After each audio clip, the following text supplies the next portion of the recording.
Yo, yo, yo, folks, it's Kino here, God of Lightning, and your awesome body transformation coach from Super Mommy Academy, helping struggling women living in Castleknock, Blanchardstown, Dublin 15 to feel absolutely amazing in their skinny jeans, feel more confident and more toned and altogether happier. So, with today's quick video, I haven't made one of these all week, so I thought I'd kick myself up the booty and motivate you guys kind of on a Friday. So, I'm not actually driving the car, I'm just sitting here in the car park, just finished an awesome workout, and as a coach I can tell you right now, I didn't want to do it. Yes, what is this blasphemy? A trainer who didn't actually want to go to the gym and lift weights. So, I was thinking about it, I was humming and hawing all day, how I wasn't in any mood to lift weights, and you know what? I made myself go regardless of how I felt.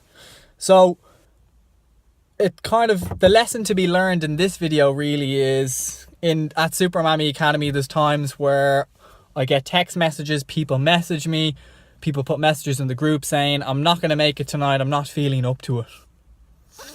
Yeah, so I'm not in the right mind frame at the moment, and I think I'm just going to leave it off and push it aside to Monday when I think I have my headspace cleared and I'll feel up for it then. So let me give you an example. If you rang your job and said, hey, I don't really want to come in today, I don't feel like working, what do you think is going to happen? Do you think your boss would be pretty pissed off about it? I think so, yeah. So you have to approach your health and your mental health and your exercise and your nutrition the same goddamn way. Now, the reason I'm getting so let's say passive aggressive about the subject, ladies, is because you have two choices. It's always a choice. You can choose to feel the way you are right now, which is miserable, lacking energy, bloated, craving sugary foods, and by the end of the week, I can guarantee all you're going to do is want to sedate yourself with junk food and booze because you didn't serve your body. What do I mean by that? Well, your standards and your rituals, you've set your standards down far too low. So you don't value yourself and you're not serving yourself and you're not giving yourself permission to actually be healthier. Because guess what? You have to set an example, and if you want to take care of other people, how are you supposed to do that if you can't even take care of yourself? Yeah? So next time you say, I don't feel like exercising, you need to stop that thought immediately, because you're just talking yourself out of it. Now, this is the next point. Listen very carefully. Your thoughts have zero evidence to be true. Not everything you think is actually true. Mind-blowing, isn't it? So if you think that you don't feel like training and you're not in the mood to do it because you've had a bad day, I call bullshit, yeah? Now, the reason I call that is because, guess what? You'll get exactly what you're going to think, because your behavior stems from your feelings and your thoughts. So the thoughts that you think create that overall feeling. So if you feel crap and you think as though you're crap and you're going to quit and you don't want to work out, guess what? You're not going to work out and you're going to put it off till Monday. And what happens when you put things off? They never get done. So I was putting this thing off all day, and eventually when I got round to it and I got my workout in and I got the pump on, I felt amazing, tremendously amazing. I felt on top of the world, and it's a mental workout as well, ladies. So I think if you don't look after yourself mentally, you're going to look for other avenues to de-stress, and you'll use alcohol and you'll use junk food to temporarily lift yourself up so you can feel a lot better with that stress, because your standards for what you set during the week, you haven't served yourself and you haven't given yourself permission to stop victimizing yourself, essentially, yeah? So next time you say, I don't feel like working out, approach it this way, yeah? Working out is hard, but being unfit and unhealthy is hard too. So you have to choose your hard. You have to get uncomfortable, feeling uncomfortable. So being comfortable is being miserable. So if you're choosing to be miserable, you're choosing to say these toxic statements. I don't feel like working out. I don't feel like eating. It's too much trouble. It's too expensive. I don't have time. I'll wait till next Monday.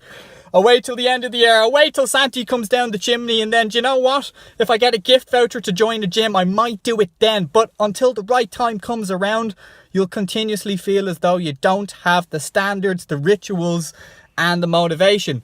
So that self-talk, which is a validation to give you the green light to stay stuck where you are right now, is nasty, nasty self-talk. How about giving yourself some positive talk, yeah? You reap what you sow. If you feed yourself nasty, negative stories, lies, validations, and excuses to keep you stuck where you are right now, yes, then you'll continue to get that outcome. What do I mean by that, yeah? So you need to approach your exercise and you're eating like an adult, not like a child. You have to make it non-negotiable. What do I mean by that? It's like washing your face, brushing your teeth. It's like going to work. You don't think about it. You don't say, I don't feel like going. There'll be days where you won't feel like that, 100%. I feel like that as well. But you're going to feel so much better once you do it. And once you've done it, it's progress. So imperfect action is better than no action at all, if that makes sense, yeah? So you need to set your standards. If you set your standards way down too low, guess what? You'll just have a life of misery, yeah? And suffering. Because he who has the capacity to rise above discomfort has the greatest capacity to seek results, yes? Or I should say she for the ladies.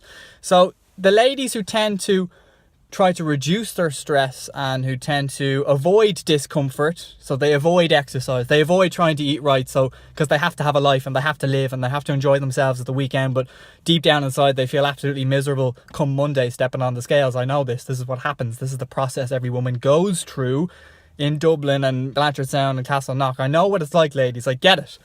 So to stop that vicious cycle, you need to change your story.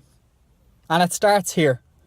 You don't need to know more about kale or amino acids or protein or drinking more water or doing push-ups and squats and deadlifts and all that kind of stuff. You know all that stuff. It's all on Google. It's a click away. You lack the capacity to take action and execute the uncomfortable, mundane, boring stuff on a daily basis, consistently, regardless of how you feel. Yeah?